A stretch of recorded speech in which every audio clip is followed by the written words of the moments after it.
But to leave Gotham to move to, I wouldn't, Horseshoe Bay is brighter. It's but still just Mhm. as dark, like as far as what's going on in the plot.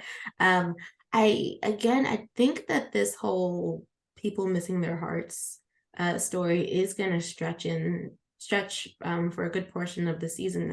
I'm interested in this choice that they've decided to do with that. I think moving away from Case of the Week makes sense for a 13 episode season. Mhm. That they would want to focus on a longer arc. But I also like that because we're setting all of this up, we get Nancy actually having to work within the boundaries of what the police are doing, which is not Yeah. something she's used to doing at all. I always said Nancy Drew is a bit like a superhero show because she's basically like a bit like a vigilante and that she goes off and does her own thing. But this season, you're starting to see all the paperwork that's involved in that, the prevention that's involved in that, the like strings that are attached to it. And I think that she's starting to realize that as well, especially now that she's got a job in law enforcement. I There's so much to talk about here, but also on that same point of Horseshoe Bay being quite dark, it is unusual. Mentioned this last week. The lighting is dull, like it's always been, even though the sun is shining. This show is very much like a dark kind of tone with a dark kind of hue. But this season's getting a bit more whimsical, and I kind of like that about it. Like when Nancy was trying to set up the trash can to break into the house, and then Bess was looking for the candle at the same time, and she was like, "Can't really talk right now." There's they're going out of their way to they're trying something different, and I really Mhm. appreciate that. And I think it's because Nancy's like, I don't want to say like her self-deprecation and the doubt she had against herself, that's not playing into the storyline as much that she kind of got over that last season. So it's giving them more room to work with what's going on around them. And with this, like you said, this serial killer story is stretching on beyond just 13 episodes. And the fact now that it's not just a serial killer that started up, it could actually be the Frozen Hearts killer who is active, was it in Alaska beforehand? Um, Yes.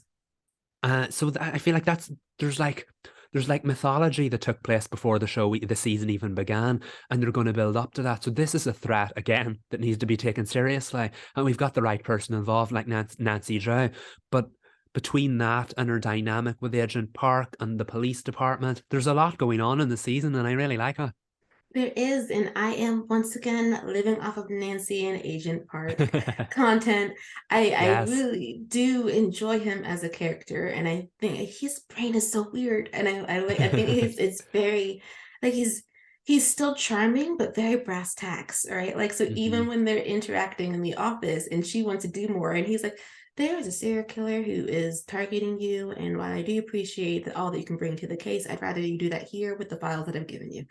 Like Hmm. that, I'm just like, tell her. And she's not gonna listen, but like I think we should at least say it. But I also like how much he loves her brain.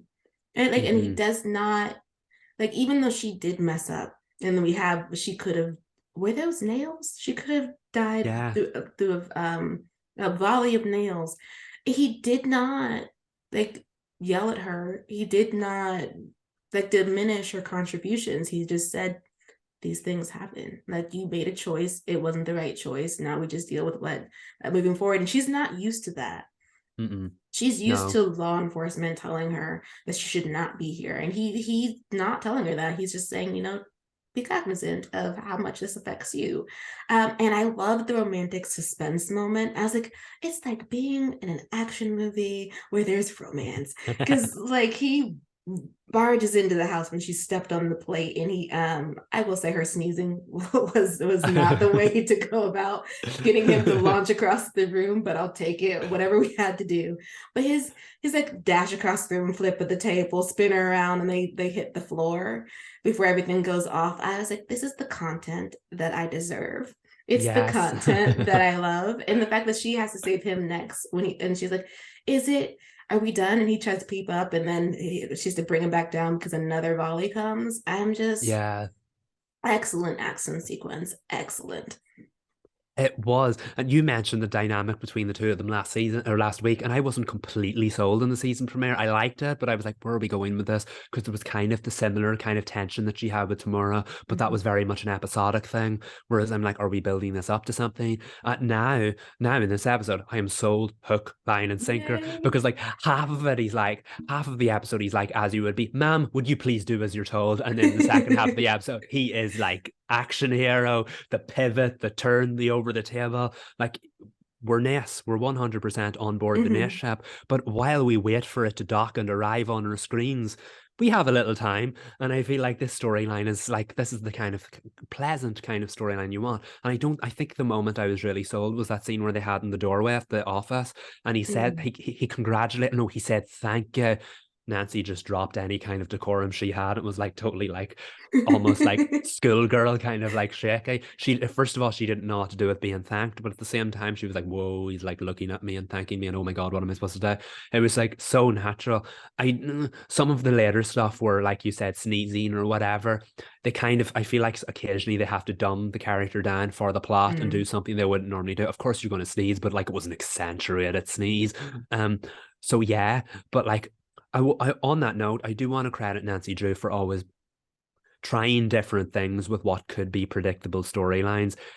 You're like, oh no, Nancy's going to be dumbed down, walk into a trap. But no, they made a storyline out of it. Agent Park did not reprimand her for it. He was totally like, we all make mistakes as long as you're okay. That was a pleasant take on it. That was a pleasant turn. And that made me like him even more. And then the fact that I think did he get injured by one of the nails or I think did he? so. Because his Yeah, arm is wrapped. exactly. And I noticed that beforehand. And I don't know whether that was the actor's choice or just like a moment they said stick in. But Nancy was like, we're okay, right? He was like, yeah.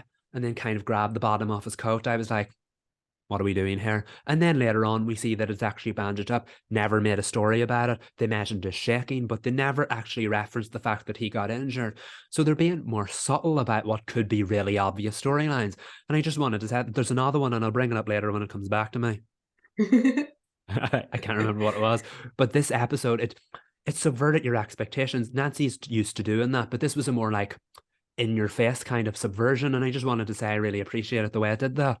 Yeah, and it's a very investigative episode, and it's not just her doing the investigation work. Like Hmm. you have like she's is working in tandem with Park, and they are coming to some conclusions about this frozen heart killer. But also while she's doing that, Ace and Nick are sciencing at, at the Yeah. claw.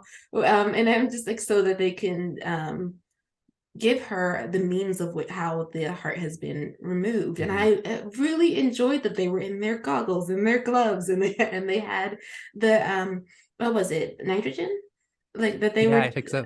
yeah, that they were putting it into. And I'm just like, I love the balance. Nancy Drew is another show that is really good at balancing all the plots that it's doing. Hmm. So the fact that Nancy's not alone working on the case, that she's got her friends working too, so she can provide information. And then you have the unexpected team up between her and Temperance, which she just has to allow because we have to get further on the case. I will say the help to go into the memories was another part where I was like, why would she go to Temperance's house again? But okay. Yeah. Yeah, no, I agree with that. And I like the fact that they're playing the long game with Nancy and Temperance. We don't know what Temperance's purpose is yet, but they're not afraid to have them interact once in a while, which I appreciate it. But at the same time, that happened. Nancy was kind of scarred by that experience. So she was like, you know what? I'm out of here. But they're keeping Temperance relevant by bringing Bess into the storyline now, Mhm. which is something I also appreciated. And to go back, I think it was Reed that said last week that he doesn't know what they're doing with Bess yet, and we hope that she has more than just this random dating storyline. And Mhm. now we find out Bess has a purpose. So yet again, thank you, Nancy Drew, for solving these problems very, very quickly. Is Bess a witch, or is she going to like tie in the supernatural? Because regardless of what Bess's storylines have been, she's always played a bit of a supporting role, even when Mhm. she was, I don't want to say she was getting in with the Marvins, but even when she was like being the Marvins were a family and she was like learning to know more about them, that was very much. Owen driven, Elizabeth's driven. There was always a storyline going on there. Now Bess seems to be at the center of a storyline and could end up being the most important part of it. And I'm really excited to see what that means for, especially after Temperance's prophecies and said how one of them could be the downfall of all of them. Could Bess be the downfall of all of them if she's starting to learn more about her powers and she's working with Temperance, Hmm. who we don't know was good or bad? So there's a lot to work with there. And like I said earlier, Nancy keeps subverting storylines. And before I go on far too much, the one thing I did want to remember was the other thing I mentioned earlier was about how it keeps subverting storylines. Nick and George, the storyline where George lost the ring, I was like, how many shows feel the need to do this storyline? But in the end, George didn't lose the ring. Her sister took it. And then that ended up becoming a real meaningful conversation involving Nick Mhm. becoming part of the family. So this storyline plays with things we don't like and turns them things into that we do like.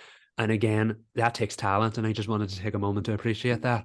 It does, and I think to be able to put a storyline about family in a episode that has a lot to do was an interesting choice, and I think that it works well Mm-hmm. because we haven't really touched on how George's sisters feel Mm-hmm. about her going on a separate journey than them because she's older and she's in a committed relationship and she's going to get married.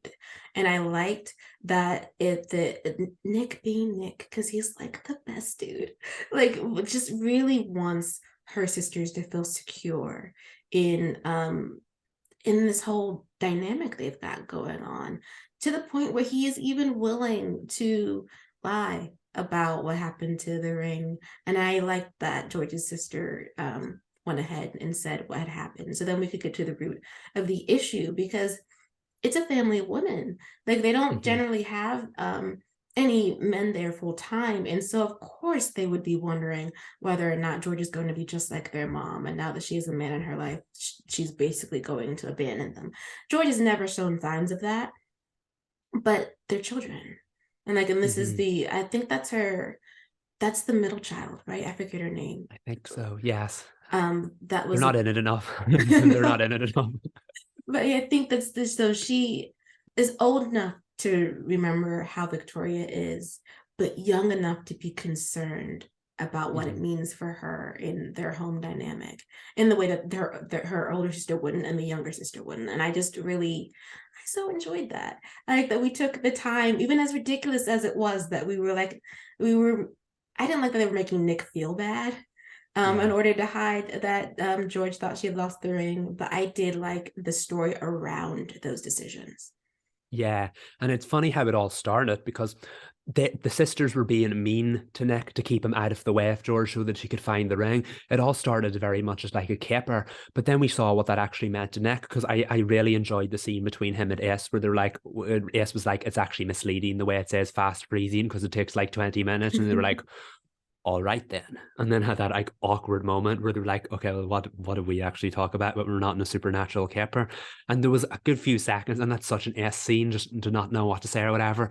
But then he asked Nick a rather unusual and direct question, but it prompted Nick to open up about how what being a member of George's family and getting on with her sisters meant to him. And then that like played into the rest of the story nicely. So again, using such predictable tropes and turning them into golden storylines. Really appreciated that. And I was thinking of you and Reed a lot during the episode because you all have said Nick has such dad energy. Never in my Yes. life have I seen that portrayed more in this episode. Like the way he got on with George's sister so well when he found that she took the ring, he didn't make her feel bad about it, but he did acknowledge why it was wrong and that how he's never going to leave. And then he was willing to not take the fall, but make up a harmless lie that would protect her from not George's wrath, but protect George from the truth so that they wouldn't have to find out what she did. And then I Mhm. liked the fact that the sister opened up and it became all this almost like heartfelt moment. I almost thought at the moment when George hugged her sister, the two of them looked around, they were going to go like to Nick and bring that would have been a little more on the nose. They did the work with the storyline, and Nick is getting there, and Nick is becoming a member of the family, and yet such a dad through and through. I love that storyline. I know, and they even like the BTS moment where the sister had taken the throne away. Yes, We go back, and that's how he bonds with them by like yes, what's Jungkook's hair color now, and it's like trick question. It's blonde, and they're like what? Like it's just such a cute family moment. He's like, he's Hmm. definitely willing to step in and be another caring figure in their life. And I'm just like, Nick is great. The men on Nancy Drew are just so well written, because even the dads had something to do this Yes. episode. You have Carson flying off the handle and like Nancy not really wanting to deal with it. And I'm like, Nancy, there's a serial killer who keeps giving you their killings, like they're a cat giving you murder presents. Like like of course he's out here losing his mind, but then you have Ryan wanting to be the cool dad, Hmm. and how that can also be like a fallacy, right? Like, because she is older and she will manipulate you. And Carson had to read him just a bit. And I appreciated so much that towards the end of the episode, Ryan was like, that's not cool. Like, Hmm. we're really trying to, I thought we were trying to form a bond, and you using me like that wasn't all right. And then Carson comes in and we have this great moment where like Nancy actually has to deal with the repercussions of what she did. And they don't, it doesn't feel, it feels like you need to acknowledge our hurt. And then we need to set so like Hmm. directions and boundaries for you to do. And she acknowledges it, even though she's like, I don't know what to do. I can only be me. And they were like, be transparent about what you're doing and we Hmm. will try to be okay. Yeah, and that's another one of them storylines. I'm on so on board with the way they did that because they kind of like accentuated Carson at the start. And was like, I'm checking her phone. Why is she here? Why is she there? And I was like, where are we going with this? And why are we playing it for laughs?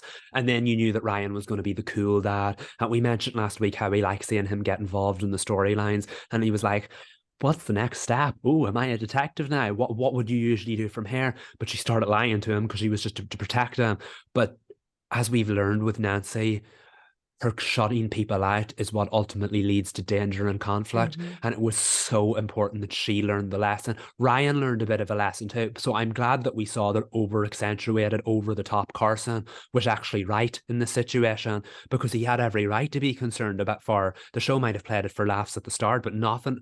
I know you can say parents can invade your privacy, and technically that's what he was doing, but he had every right to be concerned because Nancy's a bit reckless. She has gotten over that with her friends, but clearly she still has a way to go when it comes to her dad's now, because that's never a situation she's been in before. Carson's starting to hold on tighter, and I think Ryan realized he wasn't holding on tight enough.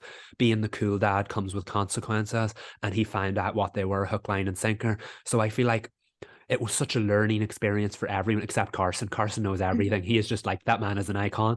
But I feel like it was such an important scene. And again, not like I said, it's not that George's sister needed to face the wrath of George because there was love behind what George said. George opened up to her, and I feel like it's the exact same here. Nancy didn't feel the wrath of her dads, but she saw that they were hurt and she finally saw their points. So I feel like this season's going to be more subtle as far as Nancy's growth goes because the previous seasons understandably had to hit us over the head with it a little bit because her growth itself was at the center of the storyline.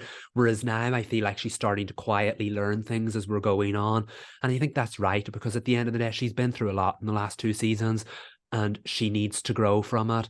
But at the same time, the growth can be slow, growth can be quiet, growth can be subtle. And it's important that she takes on what her dad said. And I can't wait to see where Ryan goes with this because he still feels like such a fish out of water being a human that hasn't had everything done for him, that has no access to money, and that the only people in his life deeply care about him and aren't there to say, yes, Ryan, no, Ryan, you're doing that wrong, Ryan. So I think there is so much room to wriggle with all of the characters, and the story keeps playing it in such a clever way that you're like, ah, oh, that's where they went with it by the end of it. True, and they have these the decision making when you're scared Mm-hmm. is so elevated, and that's what happened with Carson. And then Ryan having to sit in the reality of the choices that he made.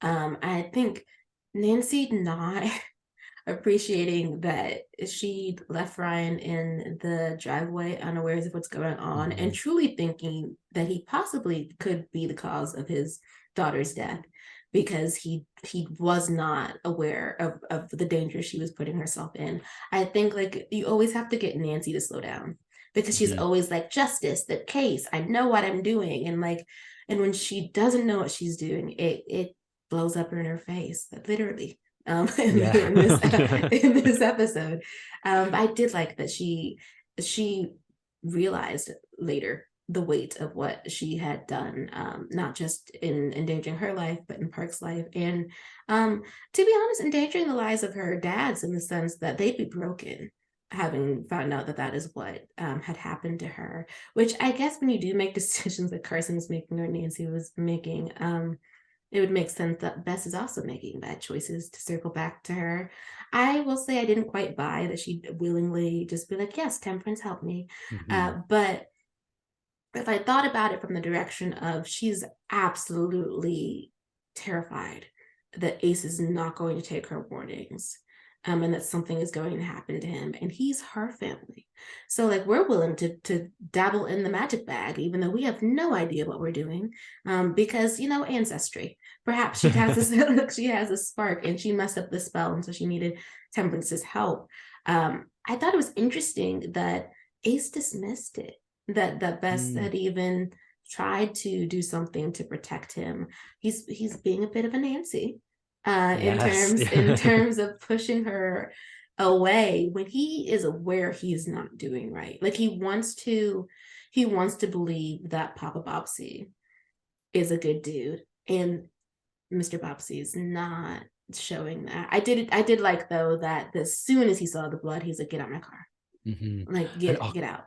bless him, he wouldn't make eye contact. He didn't want to do that, but he was like, nope, the line has been drawn, can't do that. That was such an Ace moment, because he was like, Bess is right, get him out, get him out, get him out. But he didn't want to look at him, because even then, Ace doesn't like hurting people's feelings. But he was like, nope, can't do this, get out, get out, get out. He was so uncomfortable in that moment. He was like, must abort. And I did appreciate that, because so many TV shows have people go ahead with things and ignore things. Ace was not willing to ignore that, and I really, really like that. And it's funny we talk about bad luck after just watching this Flash episode as well, because per Ace ended up in like a streak of bad luck, and I would have liked to have seen, has that curse been broken? Has Beth started a new one? You know what I mean? Like we didn't. Ace endured a lot of bad luck there, and yet the moment it was spoken into the atmosphere, it all stopped. And I was like, I would have liked to have seen us go a bit more here, but that's because Ace has gone very Nancy about the situation, and no, that's not supernatural. Couldn't possibly be. And I mean, they're rubbing off on each other, and I mean, like that's good considering where the season's going.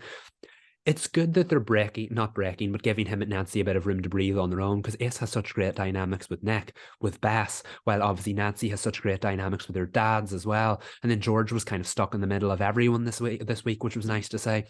They're letting the cast breathe, because we know Nancy and Ace are going to find their way to each other. We know Bess and Ace are going to be involved in this storyline, whatever this is. And we know Ace and Amanda is going to come back up. There's so much room to go, but this is how you do a 13 episode season, right? It had so much stakes in its second episode, but yet it paired off in different dynamics and it worked. And I don't know where Bess is going to go now. It's an interesting storyline for her, because she's always been so like lighthearted and so like heartfelt and humble. So where does Bess being a dark sorcerer of magic, or a good sorcerer of dark magic, we don't know yet, lead in? Like, is she the downfall of her friends? I'm excited to see what kind of role Temperance plays. But like I said, I feel like Nancy will be her main priority as the season goes on. So I like the fact that Nancy was kind of scarred by the fact that she invaded her mind and then is like, yep, not doing that again, and left her. So that lets Temperance focus on Bess for a little while. Not really sure where we're going, but very much like we said about Superman and Lois, there's a lot of new and different dynamics this season that I'm really starting to like. I do wonder if Bess is going to be, well, she's a novice right now, but she's a character who kind of just throws herself into situation hoping for the best. And I'm just like, I don't know how the magical system is going to work in Nancy Drew, but typically there is a cost. And like it's bright and shiny to her right now, and I'm like, Bess, there's a cost. Like what you put out in the universe, like, well, what the universe gives you in magical systems, you have to give back. What are you going to give back to this magical system? It might not work like that on Nancy Drew. I have a feeling it will, though. And that is the thing that I am concerned about, because you can't just keep taking. There's Yeah. something that has to be returned. Yeah, as we've learned on Nancy Drew, magic, or as we learned on Once Upon a Time, and Nancy Drew, actually, magic comes at a cost. And I don't know what the cost is going to be, but I cannot get that prophecy that, or fortune telling that Temperance did last season out of my head, and that, or last week out of my head, that feels like, is Bess going to be the downfall of her friends? Is this what's going to lead to that? Everyone seems to have a very poor outlook based on Temperance's cards. So who has worst? Is it Bess, or is Bess the one responsible for everyone else's downfall? I just feel like this is such a tricky storyline, and I'm going to look forward to how they kind of handle it, because like I said, Bess is light, she's sweetness, she's hard. How do you do that with magic? And they do say the road to hell is paved with good intentions, and she's very much doing this out of love. She's very much doing this to protect Ace, but will the consequences of this be far worse than what Ace is about to endure at the hands of Amanda's dad? I don't know. But also, what was with the light bubble going into the cat at the end of the episode? I mean, what are we doing with this? I don't know. I was so distracted because I was like, ooh, cat, because I love cats. But also, I was like, want to know if it's a regular cat, for one. For two, if it's not, I'm assuming that's Temperance familiar.